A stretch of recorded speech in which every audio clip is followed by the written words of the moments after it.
어느 농부의 집인데 아들을 낳았습니다.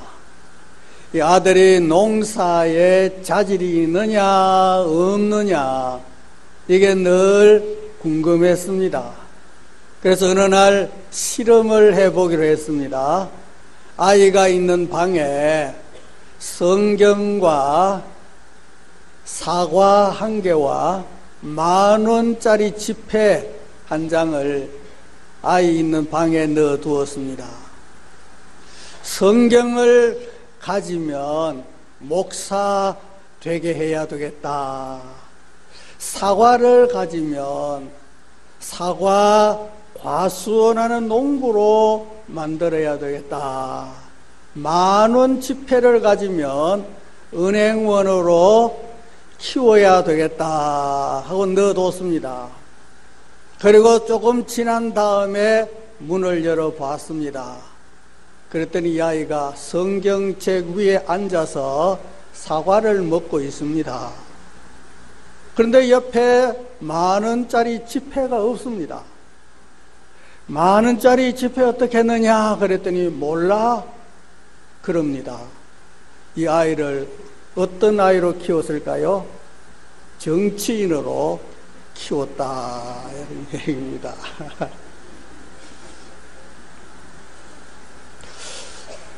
구두쇠로 이름난 집안이 있습니다.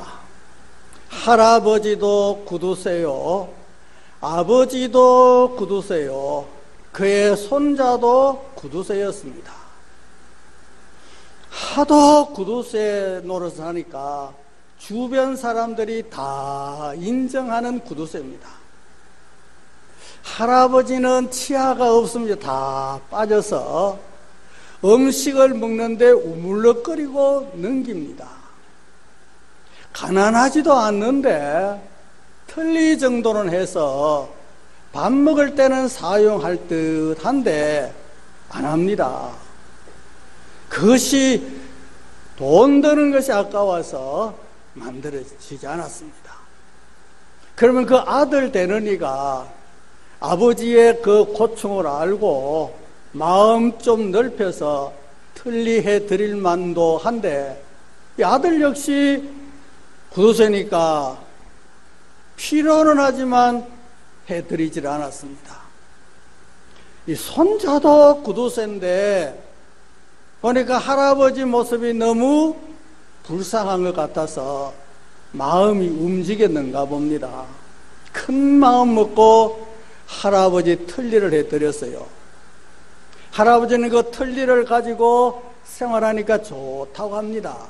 그런데 밥 먹을 때는 틀니를 뽑아 놓습니다. 종전과 같이 우물럭거리고 넘기고 밥 다 먹고는 또 틀니를 착용합니다.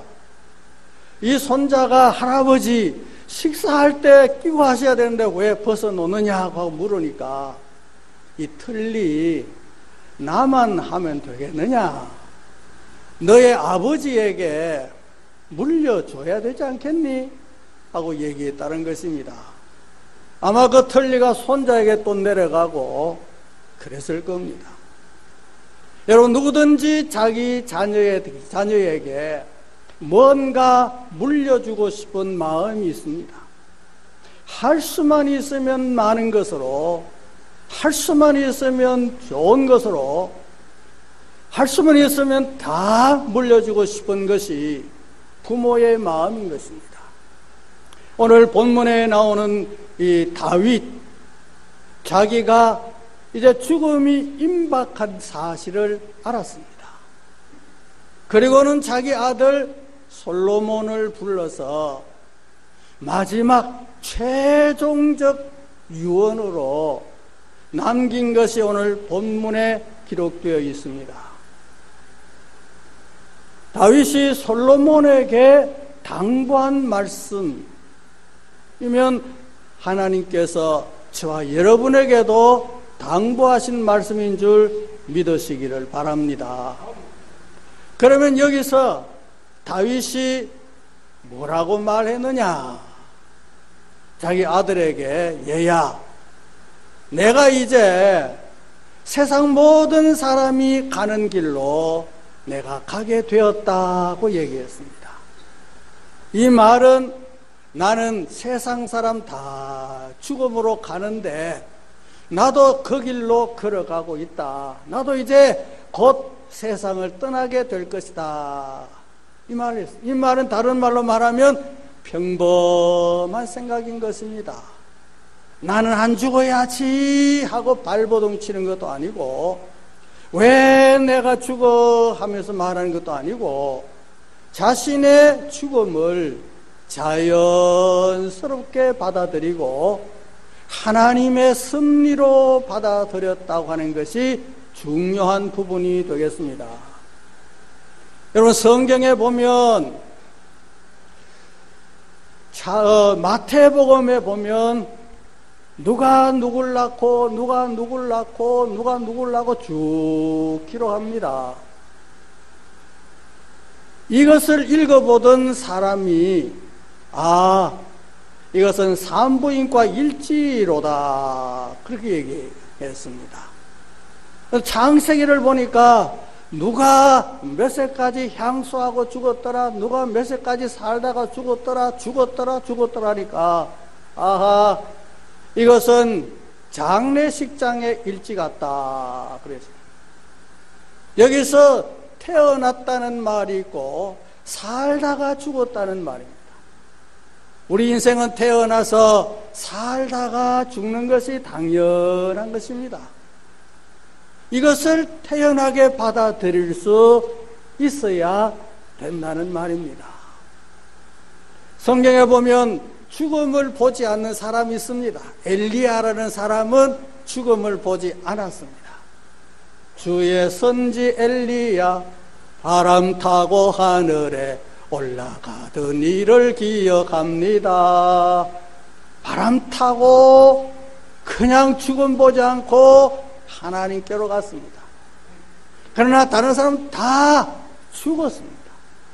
원래 하나님께서 인간을 창조하실 때는 에덴 동산에서 영원히 살 수 있는 것으로 창조되었습니다만 타락함으로 인해서 죽음이 오게 된 것입니다. 그 이후로 사람은 흙으로부터 왔으니 흙으로 돌아가는 것이 하나님의 섭리였습니다. 그런데 969살까지 살았던 그렇게 100년을 살았던 사람도 벌써 죽은 지 오래됐습니다. 중국의 진시황 같은 사람은 죽지 않고 살아야 되겠다 그래서 불로초로 찾아다녀도 죽은 지가 벌써 오래됐습니다. 세계를 그렇게 못 살리고 그래도 히틀러도 죽은 지 오래됐습니다. 저희 할머니가, 제가 알기로 할아버지는 뵙지 못했고 할머니 계셨는데 돌아가셨어요. 그런데 저희 부모님은 결코 안 돌아가실 거라고 했는데 지금 다 돌아가셨어요. 저희 선생님께서는 목사 안수 받고 노예 첫 출고를 했는데 아이고 젊은 종이라고 그렇게 하더래요. 얼마 되지 않았는데 늙은 종이라고 하더래요. 제가 그 뒤를 따라가고 있습니다. 안수 받을 때 젊은 종이라고 말하래도 내 스스로 내가 제일 젊었다 생각했습니다. 이제 늙은 종이 됐어요. 목사님들 모인 자리에 가면 내가 나이가 제일 많으니까 내가 여기 앉아 있어도 되나 싶은 생각이 들어요. 그리고 저는 시골에 자랄 때 콩나물 자라는 걸 봤어요. 시로에 넣어놓은 콩나물 물 좀 쭉 빠지는데 거기서 삭이 트고 삭이 터서 자라고 나중에 쑥 올라오는데 저희 어머니가 위에 거 뽑아가 잡숫고 또 위에 거 뽑아 잡숫고 하다 보니까 다 잡숴버렸어요. 저도 장례식을 이렇게 집례하면서 나도 저 관 속에 들어가 있을 때가 있겠지. 누군가가 나 장례식 주례를 하는 분이 계시겠지. 그렇게 생각을 많이 해봅니다. 앞으로 여러분에게 통지가 갈 겁니다. 저가 죽었다고 하는 통지가 갈 때가 분명히 있을 겁니다. 이 세상에 왔던 사람은 다 살다가 가는데 버틸 필요가 없다는 겁니다. 다윗 같은 사람은 당연히 이 길로 가고 있다. 순조롭게 받아들이는 것입니다. 우리 믿음의 사람은 순조롭게 받아들여야 될 줄로 믿습니다. 발버둥 쳐봐도 소용없고 항의해봐도 소용없고 이럴 바에를 왜 태어나게 했느냐고 해도 소용없고 자연스럽게 가게 되어 있습니다. 그걸 통해서 하나님 나라로 가는 겁니다. 그러나 불신자들은 참 신경 써야 됩니다.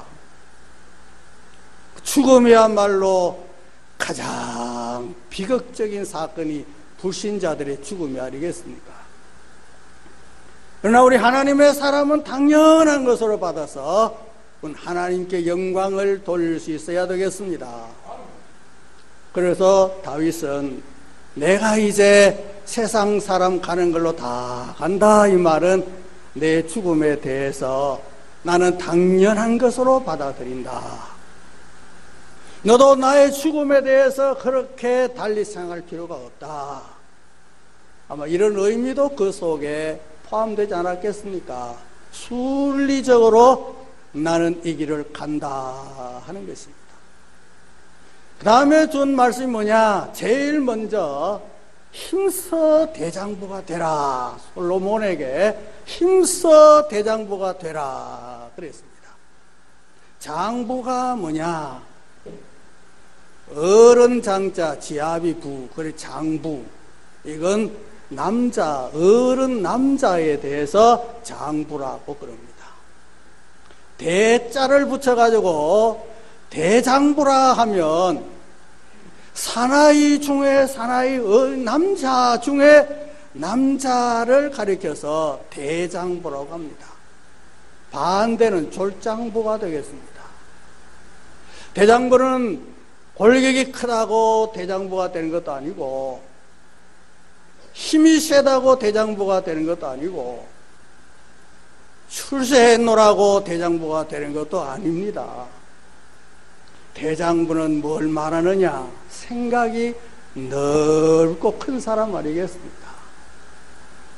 어떤 일 옳다고 생각하며 어떤 어려움이 와도 그것을 묵묵히 지켜내는 사람이 대장부가 아니겠습니까? 조금 어렵다고 못하겠다고 팽개쳐버리고 이래가지고야 대장부가 되겠느냐? 그리고 이 대장부라는 이 말 딱 붙어 있어라. 오늘 본문에서 대장부라 말한 이것은 신앙적인 의미가 들어 있습니다. 하나님께 딱 달라붙어서 변함이 없어야 된다, 그 말이겠습니다. 여러분, 성경인물 가운데 모세가 대장부에 속하는 사람인 것입니다. 그는 하나님께서 지도자로서 파송했을 때 그 백성들을 광야로 이끌어내고 약속의 땅으로 가는 그 길에 참으로 어려운 일이 많았습니다. 백성들이 얼마나 속을 썩이는지 졸장부 같으면 하나님 내게 못하겠습니다 하고 포기했을 것입니다. 그러나 모세는 대장부입니다. 어떻게 해서든지 하나님께 딱 붙어 있어서 그 문제를 하나님께 묻고 하나님께서 해결해 주시는 것을 체험하고 지도자로서의 사명을 끝까지 감당한 것을 보면 그가 참 대장부다운 사람이라는 것입니다. 우리는 요셉을 보면 대장부입니다. 형의 미움을 살 일도 없는데 미움을 사고 외국에 팔려 갔던 사람, 그래서 평생을 형들의 행동을 보고 이를 갈아야 될 사람인데 전혀 그렇지 않았습니다. 보디발의 집에 가서 중성했는데 누명을 쓰고 옥에까지 갔던 사람 아닙니까? 그러면서 자기가 출세하고 난 다음에 형들을 만났습니다. 졸장부 같으면 형님들 잘 만났습니다. 원수는 외나무다리에서 만난다더니 여기서 제 발로 걸어 들어올 줄 누가 알았겠어요? 하고 형님들 가두어 두고 못 살게 만들 수 있습니다. 그러나 요셉은 대장부입니다. 오히려 형들이 동생이란 사실을 알고 팔아버렸다는 것에 죄책감을 가지고 있을 때 형님들이요 그렇게 생각할 필요가 없습니다. 내가 여기 먼저 온 것은 형님이 팔아버려서가 아니라 하나님께서 형님들의 손을 통해서 나를 이곳에 오게 만드셨습니다. 이것은 오늘을 위해서 하나님이 나를 먼저 보내셨습니다. 죄책감 가질 필요 없습니다. 정말 대장부답습니다. 아이고 이제 아버지 돌아가시고 저 요셉이가 우리 돌아볼 건데 아이고 우리는 다 죽었다 하고 불안해할 때 형님들이요 불안해하지 마소서.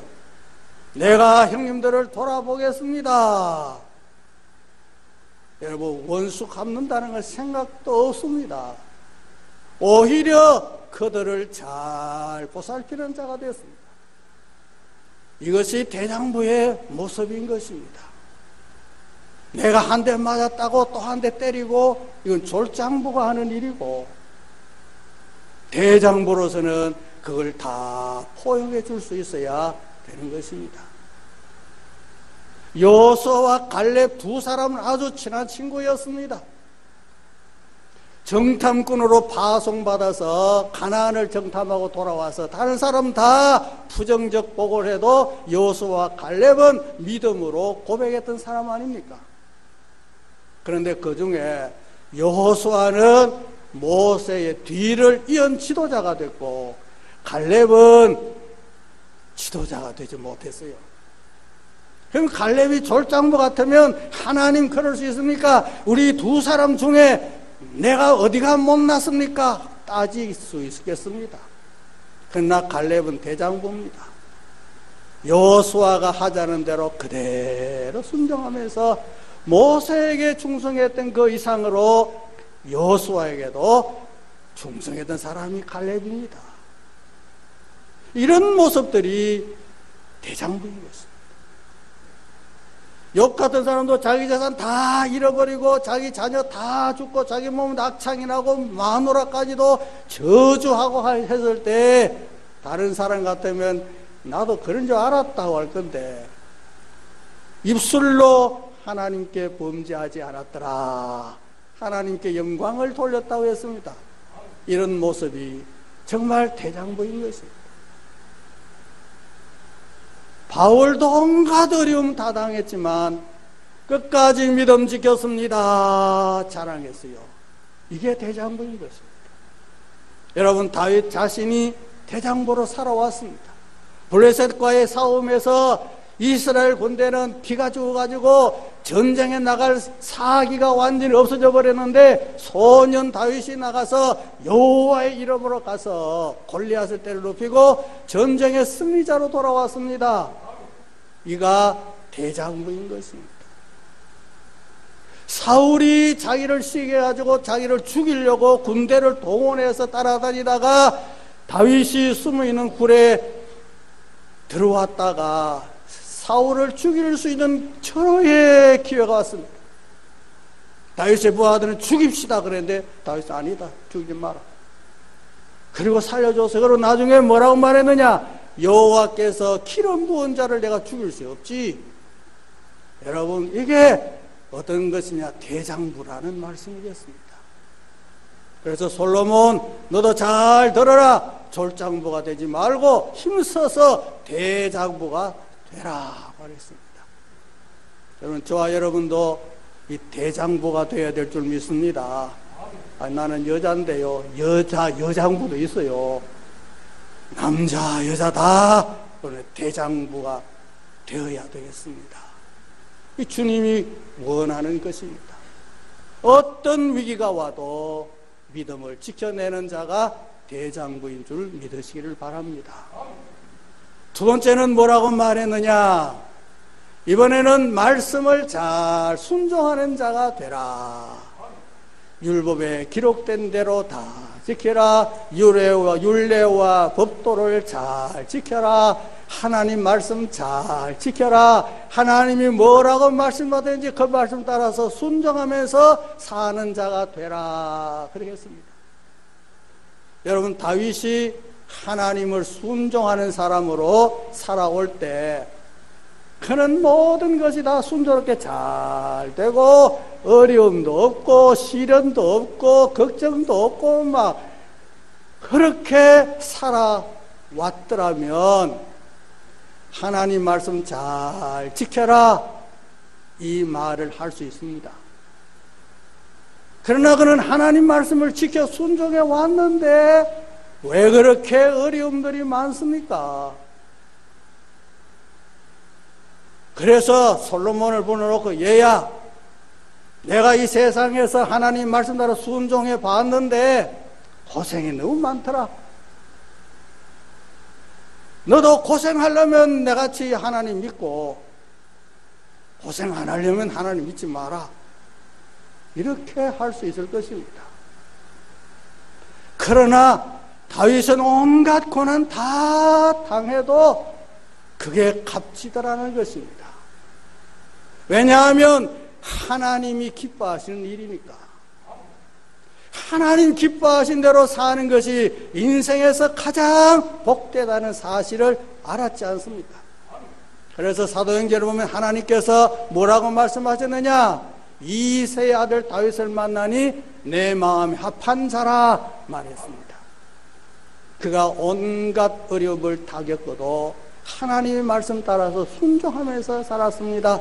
그것이 복된 줄 알았기 때문에 솔로몬에게 너도 시련이 많겠지만 그러나 말씀 순종하는 자가 되라. 여러분, 사울이라는 청년 정말 잘 나가는 사람이었습니다.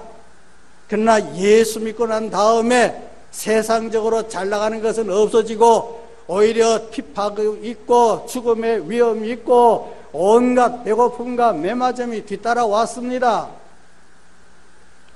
그가 세상에 나가서 여러분 예수 믿으면 안 됩니다. 나 보세요. 내가 예수 믿고 난 다음에 얼마나 고생하는가 여러분 다 보시지 않습니까? 고생 안 하려면 예수 믿지 마세요. 이렇게 할 수 있었을 것입니다. 그러나 그렇게 하지 않았어요. 예수 믿어라, 주 예수를 믿어라. 그러면 너와 내 집이 구원을 얻으리라고 선포하고 나가서 예수 증거하는 것이 뭐냐? 아무리 고생해도 예수 믿는 것보다 귀한 건 없더라. 결국은 예수 안 믿으면 안 된다고 후손들에게 남겨주는 말인 것입니다. 여러분, 자기가 일생을 살고 난 다음에 결론이 뭐냐? 자식들에게 뭐라 유언하느냐? 그게 자신이 살아온 결론인 것입니다. 다윗은 지금 죽음을 문 앞에 두고 내가 다른 사람 하는 대로 내가 그냥 살고 있다, 그 말 아닙니까? 그리고 말씀에 순종해야 되고 대장부로서 내가 살아왔다, 너도 그렇게 살아라, 그 말이겠어요. 여러분, 말씀에 순종할 수 있어야 되겠습니다. 조라고 하는 노예가 있었습니다. 옛날에 미국에 노예를 사고 파는 시장이 있었을 때 이 조라는 사람은 주인의 노예로서 충성하고 신임받는 종이었습니다. 주인이 이 노예를 데리고 노예 한 사람 더 사러 가야 되겠다, 시장 가자. 그래서 주인 따라 시장에 나가봤더니 젊은 노예도 있고 나이 많은 노예도 있고 아주 늙어 빠진 노예도 있었습니다.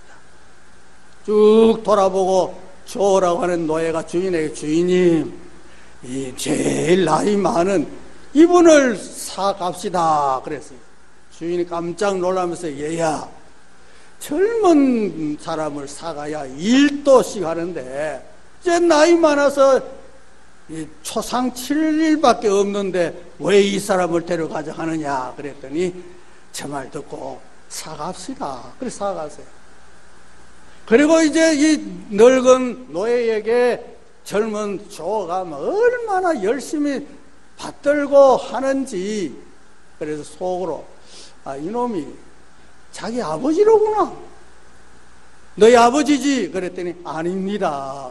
그러면 왜 어떻게 그렇게 잘하느냐 그랬더니 원수입니다. 이 사람이 나를, 우리 집안을, 모든 사람을 다 노예로 팔아버린 장본인 원수입니다. 근데 원수를 왜 그렇게 하느냐? 그때 하나님의 말씀이 생각났다는 것입니다.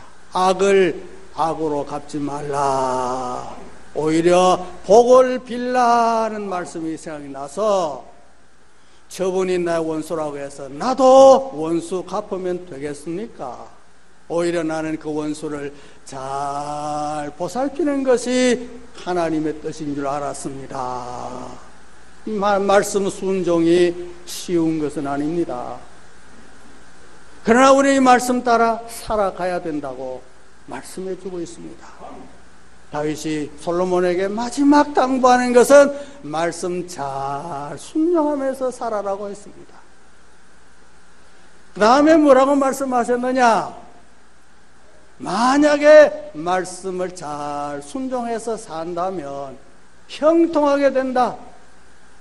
무엇을 하든지 형통하게 되고, 어디로 가든지 형통하게 되고, 형통케 된다고 말했습니다.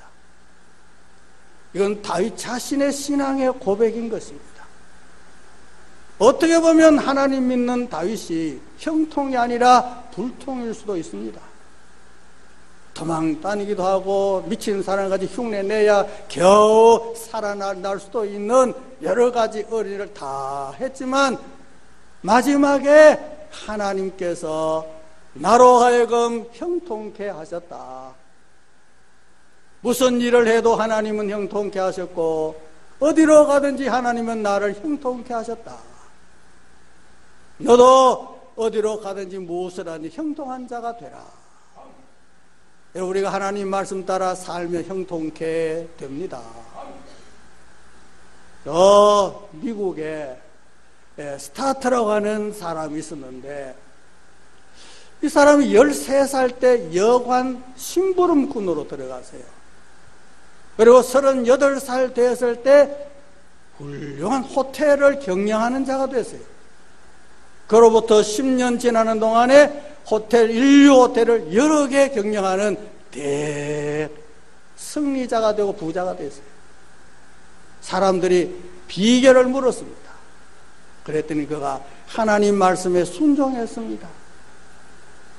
고린도전서 13장을 읽어보는데 믿음, 소망, 사랑, 이 세 가지는 항상 있을 건데 그 중에 제일은 사랑이다. 옳지, 사랑이다. 찾아오는 사람에게 사랑을 실천하는 것밖에 없다. 그래서 직원들에게 제발 사랑해라, 사랑해라, 사랑해라. 찾아오는 사람, 손님에게 막 사랑을 쏟아부으니까 돌아갈 때 만족해서 돌아가더라는 것입니다. 결국은 말씀에 순종함으로 형통케 됐다.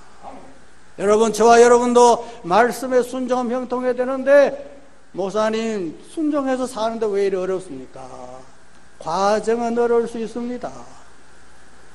여러분, 요셉을 하나님 형통케 하심으로 가는 데마다 복을 주셨다고 말씀했는데, 욥의 형통이라는 것은 고난이 따라다니지 않습니까?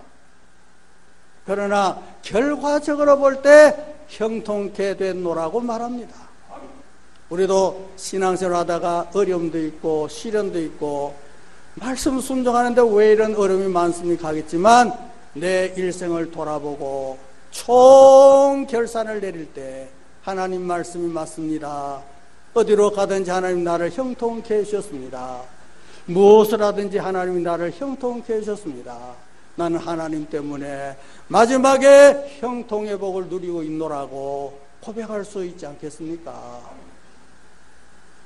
욥이라는 사람 마지막에 갑절의 복을 받은 것도 형통의 복인 줄 믿으시기를 바랍니다. 폴란드에 여행하던 사람이 있었는데, 폴란드에 그 랍비라는 사람, 유명한 사람이 있답니다. 그래서 그분의 집을 한번 찾아가서 만나 뵙고 싶어가지고 찾아갔습니다. 그랬더니 실망했습니다. 집도 허술하고 집안의 가구라는 것은 책상과 식탁밖에 없습니다. 그래서 질문했습니다. 선생님 저 그렇게 유명하게 찾아왔는데 가구가 별로 없네요. 그랬습니다. 그랬더니 그 랍비가 관광객을 찾아온 그분들에게 나도 당신들 보니까 가구가 없네.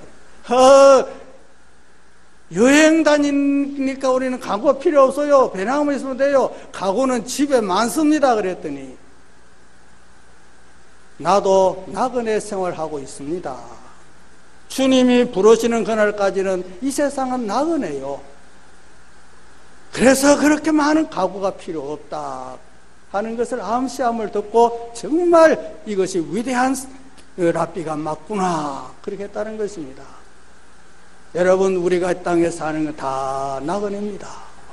다 두고 가야 할 사람들인 것입니다.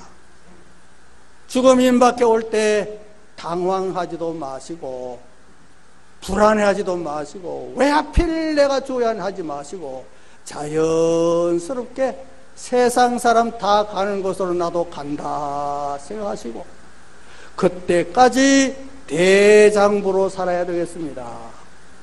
그리고 하나님 말씀에 잘 순종해서 살면 형통케 되노라고 후손들도 복을 받노라고 이런 고백이 일어나게 될 줄로 믿습니다.